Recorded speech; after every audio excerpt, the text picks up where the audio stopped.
इसे बिहार का बीएचयू माना जाता था और थी मगध विश्वविद्यालय की एक गरिमा थी। समय के साथ गिरावट आया, विश्वविद्यालय भी अछूता उससे नहीं रहा। जो सब कुछ बदल देती है। भाषा ने चीन को बदल दिया, भाषा ने जापान को इतना आगे किया और हम भारतीय अपनी भाषा हिंदी को छोड़ करके दूसरे को एडॉप्ट किए हैं। ये दुर्भाग्यपूर्ण बात है। भाषा के बदौलत मैं अभी जुलाई में इजराइल जाने का मुझे सौभाग्य मिला। कहीं अंग्रेजी मैंने नहीं देखी, वहां न बोलते हुए पाया न कुछ करते हुए। सब लोग हिब्रू भाषा में काम कर रहे थे। मैं बेन गुरियन यूनिवर्सिटी में गया, वहां देखा सारे यूनिवर्सिटी में, मैं जेरूसलम इजराइल में मैं गया, सब लोग हिब्रू भाषा में काम कर रहे हैं। तो भाषा एक ऐसी चीज है जो आपके अंदर दे सकती है, वो कहीं से नहीं मिल सकता। हम लोग जो माँ के पास, माँ की भाषा में जो चीज समझते हैं, सीखते हैं, वो क्या कहीं मिलने वाला है? तो हमारी स्थानीय भाषा, जैसा कि उन्होंने कहा कि मगही यूट्यूब के जरिए विलुप्त होती हुई मगही बच रही है। समय आ गया है कि हम लोगों को अपनी भाषा, मातृभाषा, खासकर हिंदी को सही मायने में अंगीकार करके उसको बढ़ाने की आवश्यकता है। और भाषा के साथ पर्यावरण को जोड़ना, आप सभी शोधार्थी आज जुटे हुए हैं, देश के विभिन्न क्षेत्रों से आए हुए विद्वान हैं। 3 दिन में जो मंथन हो, उस पर भी हम लोग परिचर्चा करके इस विचार को आगे अगर बढ़ाते हैं तो हमें प्रसन्नता होगी। और हम समझते हैं कि इस 3 दिन के कार्यक्रम में हम लोग बहुत कुछ सीखेंगे, सिखाएंगे। और आप जानते हैं कि मगध विश्वविद्यालय पूज्य सत्येंद्र बाबू का बनाया हुआ एक सपना था। इसे बिहार का बीएचयू माना जाता था और थी मगध विश्वविद्यालय की एक गरिमा थी। समय के साथ गिरावट आया, विश्वविद्यालय भी अछूता उससे नहीं रहा। लेकिन हम लोग प्रयास कर रहे हैं। हम लोगों ने 8 साल का जो बैकलॉग था, नैक टीम को मैं बधाई देना चाहता हूं कि AQAR जो 8 साल से 2015 से हम लोगों ने नहीं भरा था।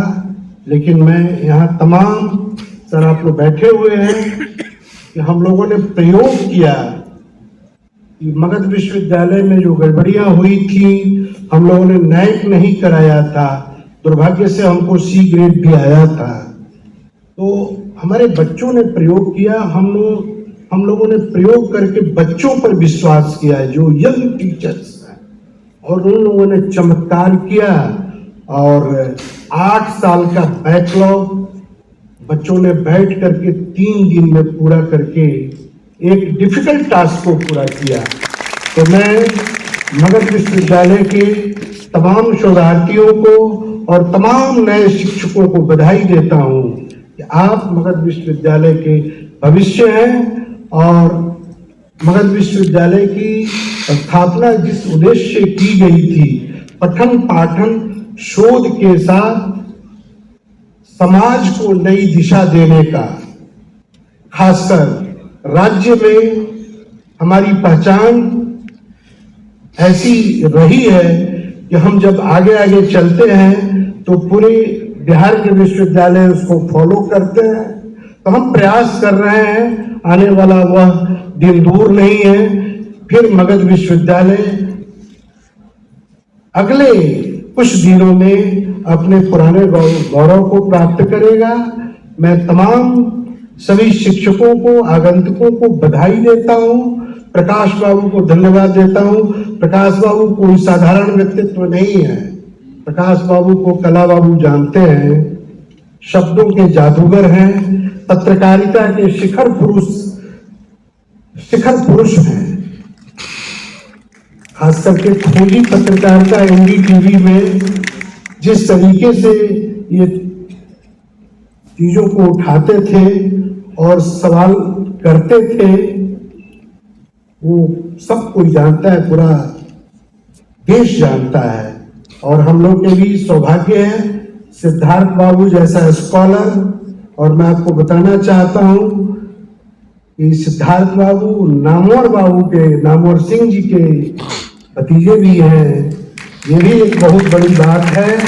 और आज उनको सुन करके लगा कि हम लोग के बीच एक ऐसे विद्वान व्यक्तित्व आए हैं जो इस सेमिनार और इस कार्यक्रम की गरिमा में और चार चांद लगाने का अवसर हमको प्राप्त हुआ है। सर, आपसे हम आग्रह करेंगे कि आपका विश्वविद्यालय से हम लोग को बहुत ही लगाव है और हम समझते हैं कि अपना विश्वविद्यालय है और शोध के क्षेत्र में हम लोग अगर एक एमओयू करते हैं तो मगध विश्वविद्यालय का सौभाग्य होगा। और अंत में मैं धन्यवाद देना चाहता हूं, कलानाथ मिश्र जी बैठे हुए हैं। आप जानते हैं एएन कॉलेज से जहां से मैं आया हूं, प्रकारांतर में आप ही का वो अंग था मगध विश्वविद्यालय, और मगध विश्वविद्यालय का अंग था। देखा, मेरे पास टाइम रिलेटिव नहीं मिला कि मैं जा सकूं। मेरे सभी कलीग दोस्त देख सकते हैं यहाँ पे गोदरेज खोल के, मतलब गए भी सभी लोग जो मैथ केमिस्ट्री डिपार्टमेंट नहीं, इंग्लिश डिपार्टमेंट के थे, लैंग्वेज के थे, क्योंकि ह्यूमैनिटी, ये प्रोग्राम जो है ह्यूमैनिटी करवा रहा है। तो एक क्लिप आप सबने जो देखा कि मगध विश्वविद्यालय, ये तो बात जो बोले हैं कि बिहार का ड्यू कहलाता है नहीं, परंतु कुछ कानों वजह जैसा बताया अभी साहब ने, ये तो बात फैक्ट है, ठीक है। और वो सब आते हैं मेरे जितने भी कलीग हैं, क्या प्रोग्राम हुआ, कैसे हुआ, तो आपको नेक्स्ट वीडियो में आपको मिलेगा, ठीक है। तो बस मेरा ये डालने का बस पर्पस यही था कि शोधार्थी के ऊपर ज़्यादा फोकस कर रहे हैं कुलपति सर, क्योंकि मेन किसी भी यूनिवर्सिटी का जो एजुकेशन को बढ़ावा या कुछ भी मिलता है, तो एजुकेशन यूनिवर्सिटी को क्या कहिए, ज़्यादा से ज़्यादा शोधार्थी शोध करना चाहिए, नए अच्छे जर्नल या अच्छे पत्रिकाएँ, मतलब अच्छे 33 मतलब पब्लिश होना चाहिए, जिससे विश्वविद्यालय को मिलता है। सभी लोग सोचते होंगे कि विश्वविद्यालय है जो ग्रेजुएशन के मार्कशीट पे, ग्रेजुएशन की डिग्री पे चलता है, नहीं। विश्वविद्यालय को जो है मेन रूप से स्कॉलर और पीजी या स्कॉलर के लिए जाना जाता है। बाकी तो आपको बहुत सारे हैं जो आप ग्रेजुएशन, पीजी, पीजी के डिग्री मिलते हैं, ग्रेजुएशन के डिग्री देते हैं, बहुत सारे हैं। बाकी सही बात है, जो भी विश्वविद्यालय का जो स्टैंडर्ड होता है, स्टैंडर्ड यहीं से चालू होता है। और एक इम्पोर्टेंट चीज़ बताता हूँ कि सभी को क्लास 75% अटेंडेंस करना है।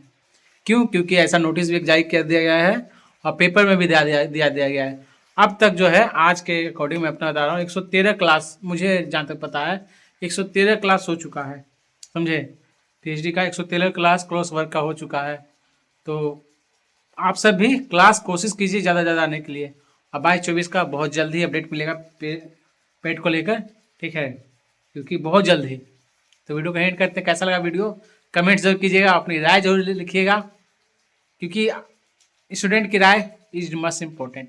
तो अपनी कमेंट, अपना राय जरूर लिखिएगा कमेंट में, ठीक है। Take care, best of luck.